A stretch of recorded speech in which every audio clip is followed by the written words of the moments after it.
Okay, time for another garden update. So since the last time I just planted or transplanted the broccolis, or a lot of this stuff that I'm going to show. And you can see things are starting to take off.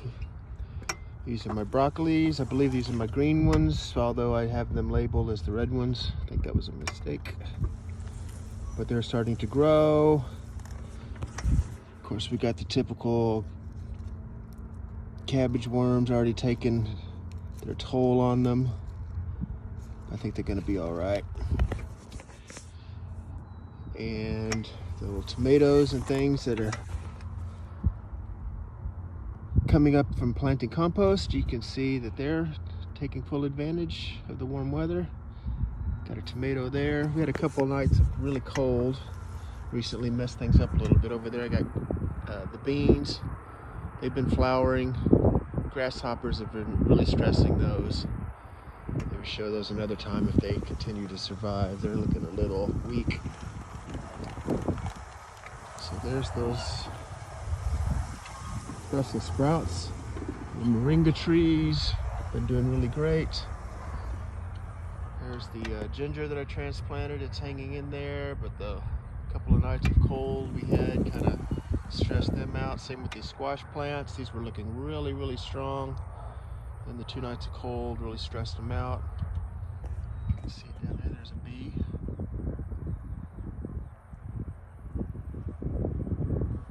It's somewhat rare this season.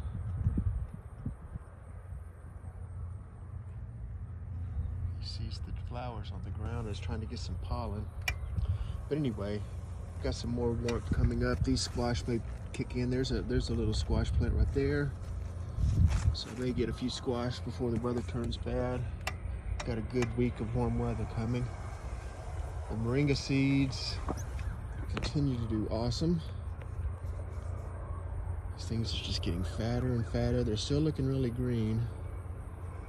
I'm not ready to harvest just yet, but they are really doing well. So I'm going to have moringa seeds from this harvest alone for the next few years, and hopefully I'll get more every year. Okay, over here we go to this side of it. More Brussels sprouts.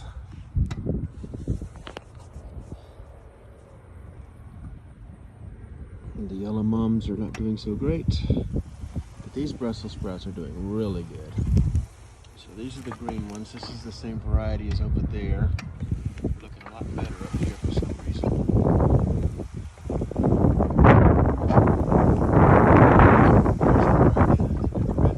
Red bull. They're looking really good too.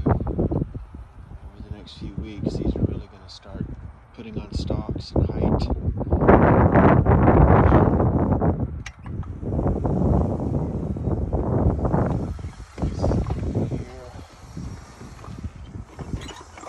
Pepperoncini plants are hanging in there. See, there's some couple pepperoncinis that actually turned red. Looking good. This is my purple jalapeno. Actually made a couple of little baby jalapenos, but the bugs and the cold got to the leaves, and I had to get some of those started earlier in the season. Of course, all the kale and some chard, everything is still there. No biggie. Here's the bark red, ruby red variety. Planted from seed. It's doing really well. Be able to put that in some salads or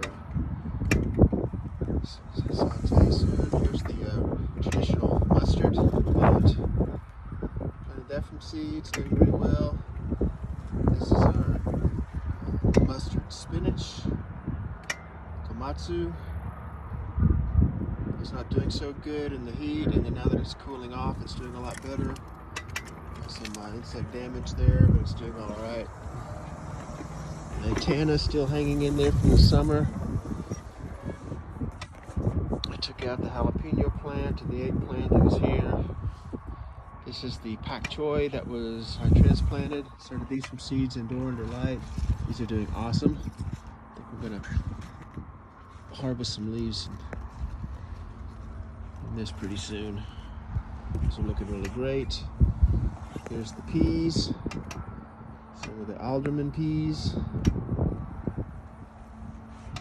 making flowers.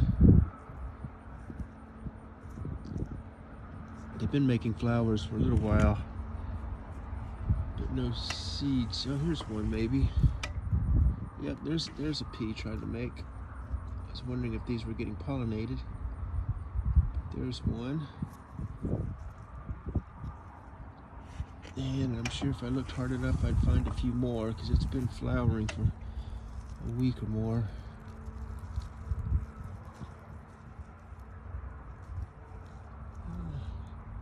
None are just jumping out to my eyes right away.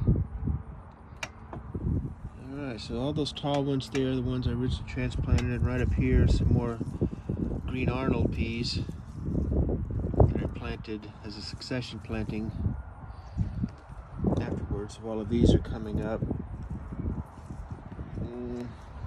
about 10 days behind the other ones. Here's the tender sweet carrots. I thinned them out. We got about one plant every, I don't know, 2 inches or so, 1 inch to 2 inches. And they're putting on some height. Looking good. Those are the tender sweets. Over here we have the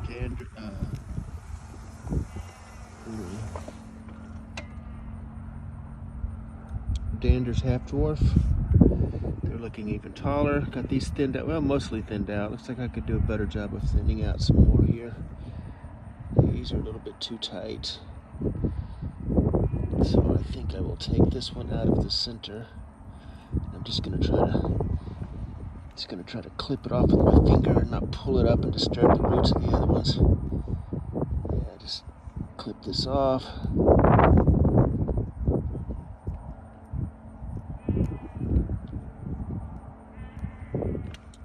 And I'll go ahead and take this little one out too. Those are still pretty close together right there, but I'm gonna leave them. Let me go back here a little bit.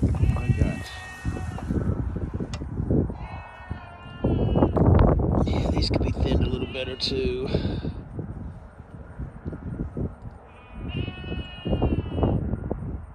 So this looks pretty healthy right here. This one's got pretty thick stem, so I'm gonna trim this guy. Even though he's looking healthy, I'm gonna give the other plant a chance. And I'm gonna go ahead and take this guy too. So, you can tell they're making carrots under there.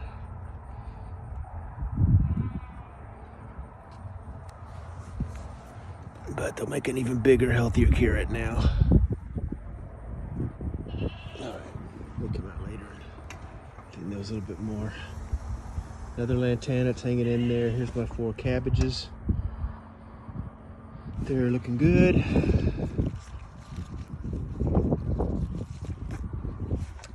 And that's about it. Not a whole lot of variety in the fall garden.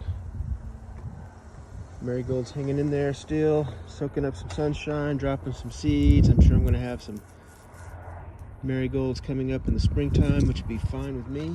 Attract the pollinators. I didn't show, I got my firewood covered since last time. Stretched the tarp out over my PVC ridges.